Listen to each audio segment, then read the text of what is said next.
Rajya Sabha MP அப்படிங்கிறது எம்எல்ஏக்களுடைய பலத்தை வச்சு முடிவு பண்றது. இன்னைக்கு தேதியில எங்க கிட்ட 4 எம்எல்ஏ தான் இருக்காங்க. ஏற்கனவே கூட்டணியிலயும் நாங்க இருக்கோம். அதனால கூட்டணியில யாருக்கு கொடுக்கலாம், யாருக்கு என்ன பண்ணலாம், இல்ல எந்த கட்சி அதை எடுத்துக்கிறது அப்படிங்கறது எல்லாமே கட்சியினுடைய தேசிய தலைமையோடு கலந்து பேசி எங்கள் மாநில தலைவர் இது குறித்து முடிவுகளை அறிவிப்பார். மாநில தலைவர் மாநில பாஜகவினுடைய நிலைப்பாட்டை சொல்லுவார்.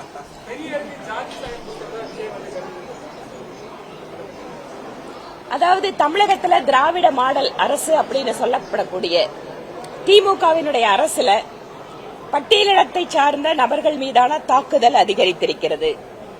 பெண்ணுரிமை தான் எங்களுடைய அடிப்படை திராவிட மாடலுக்குன்னு சொல்லக்கூடிய திமுக ஆட்சியில பெண்கள் மீதான குற்றங்கள் அதிகரித்திருக்கிறது. இந்த மாதிரி பெரியார் மண் அப்படின்னு பேசிட்டே பட்டியலின சகோதரர்களை எல்லாம் அடக்கி ஒடுக்குகின்ற செயலை திமுக அரசு செய்து கொண்டிருக்கிறது. இவற்றையெல்லாம் தொடர்ச்சியா நாங்க பேசிட்டு இருக்கோம். விஜய் அவருக்கு தெரிஞ்ச மாதிரி அவரோட பாணியில பேசியிருக்காரு.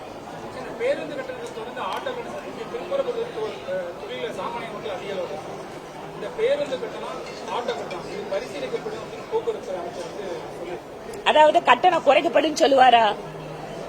பரிசீலிக்கப்படும் என்ன அர்த்தம்? அதாவது குறிப்பா நீங்க கேக்குறீங்க, அதிகமா தொழிலாளர்கள் பயன்படுத்துற எளிய மக்கள் பயன்படுத்துகின்ற வாகனங்களுக்கு இந்த மாதிரி கட்டணங்களுக்கு உயர்வு அப்படிங்கறத தொடர்ச்சி அவங்க பண்ணிட்டு இருக்காங்க. அப்படி இருக்கின்ற பொழுது பரிசீலிக்கப்படும் தீர்வு என்ன? இந்த கவர்மெண்ட்ல எதுக்குமே தீர்வு எல்லாம் கிடையாதுங்க. மின் கட்டணம் மாசம் ஒரு தடவைக்கு வாக்குறுதி கொடுத்தாங்க, நடந்ததா? அரசாங்க ஊழியருக்கு வாக்குறுதி கொடுத்தாங்க, நடந்ததா? அரசாங்க மருத்துவர்களுக்கு வாக்குறுதி கொடுத்தாங்க, இதுவரைக்கும் நடந்திருக்கா? இல்ல. இதெல்லாம் இன்றைய முதல்வர் எதிர்க்கட்சி தலைவராக இருக்கும் போது போராடுபவர்களுக்கு கொடுத்த வாக்குறுதி. இதுவரைக்கும் நிறைவேற்றல. 4 வருஷம் முடிஞ்சாச்சு. இனி இவங்க என்ன பரிசீலனை பண்றது? இனி மக்கள் பரிசீலனை பண்ணுவாங்க, இவங்களுக்கு ஓட்டு போடுறதா வேண்டாமா? அதான் நடக்குது. இப்போ நல்லாவே தயாராயிட்டு இருக்கோங்க.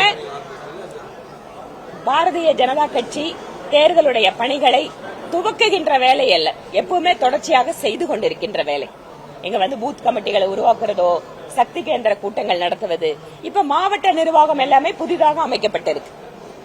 இப்ப மாவட்ட நிர்வாகத்தை தொடர்ந்து மாநில நிர்வாகம் வரும். ஆனால் தொடர்ச்சியாக அடிப்படை பணிகள் என்பது எந்த நிர்வாகம் மாறினாலும் தொடர்ச்சியா நடந்துட்டு இருக்கு. அதுல எந்த ஒரு குறைபாடும் கிடையாது. என்னங்க கட்டுப்பாடுங்கிற அளவுக்கு போறதுக்கு எனக்கு இப்ப வாய்ப்பு தெரியல. அது தொடர்பாக மருத்துவத்துறை தான் அதுல முடிவெடுக்கணும். அது கட்டுப்பாடு அவசியமா இல்லையான்னு நாங்க அதை சொல்ல முடியாது. ரெண்டாவது, கொரோனாவுக்கு ஏற்கனவே தடுப்பூசிகள் மக்களுக்கு எல்லாத்துக்குமே கொடுக்கப்பட்டிருக்கிற காரணத்தால வந்தாலும் அதனோட பாதிப்புகள் எந்த அளவுக்கு இருக்கும் என்னங்கிறதெல்லாம் அது மருத்துவர்கள் தான் சொல்ல முடியும். அதனால கொரோனா பரவுவதை தமிழக அரசு மனதில் வைத்துக் கொண்டு குறிப்பாக என்னென்னவெல்லாம் எச்சரிக்கை நடவடிக்கைகள் எடுக்கணும் அதெல்லாம் இப்ப இருந்து எடுக்க ஆரம்பிச்சிடணும். அதை நாங்க ஒரு கோரிக்கையா வைக்கிறோம்.